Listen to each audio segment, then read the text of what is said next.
एक पत्थर पर जाकर बैठ गई और रोती हुई बोली, पहले ही मैंने अपनी माँ को खो दिया, उसके बाद इस जंगल के जानवरों ने अपना भाईचारा खो दिया। ये सब हुआ उन इंसानों के कारण। कितने मतलबी होते हैं इंसान। छोटी चिड़िया वहीं बैठी बैठी शोक मना रही थी कि तभी वहां पर एक बंदर का बच्चा पहुंच गया, जिसको देखकर छोटी चिड़िया घबरा गई। बंदर भैया, मुझे छोड़ दीजिए, मेरे पास आपको देने के लिए कुछ नहीं बचा। डरो मत चिड़िया दीदी, मैं तुम्हें कोई नुकसान नहीं पहुंचाऊंगा। मुझे तुम्हारे बारे में सब पता है। तुमने अपनी माँ को इंसानों के कारण खो दिया। दरअसल मेरी माँ भी उस हादसे में मारी गई और मैं भी तुम्हारी तरह अनाथ हो गया हूँ।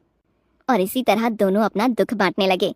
दोनों चाहते थे कि जल्द से जल्द बंदरों और पक्षियों के बीच का झगड़ा खत्म हो जाए कि तभी छोटी चिड़िया को अपनी माँ की एक बात याद आई, जिसको छोटी चिड़िया ने बंदर को बताया।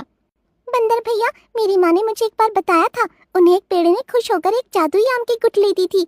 अगर वो हमें मिल जाए तो हम इस जंगल की शांति फिर से ला सकते हैं। पर वो जादुई आम की गुठली अब हमें मिलेगी कहाँ?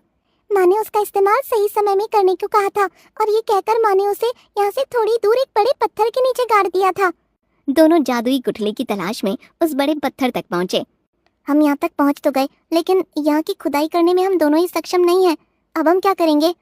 तभी वहाँ से एक हाथी गुजर रहा था। बंदर ने हाथी को देखकर कहा, ओ हाथी काका, कहाँ जा रहे हो? सुना है मानवों ने इस जंगल के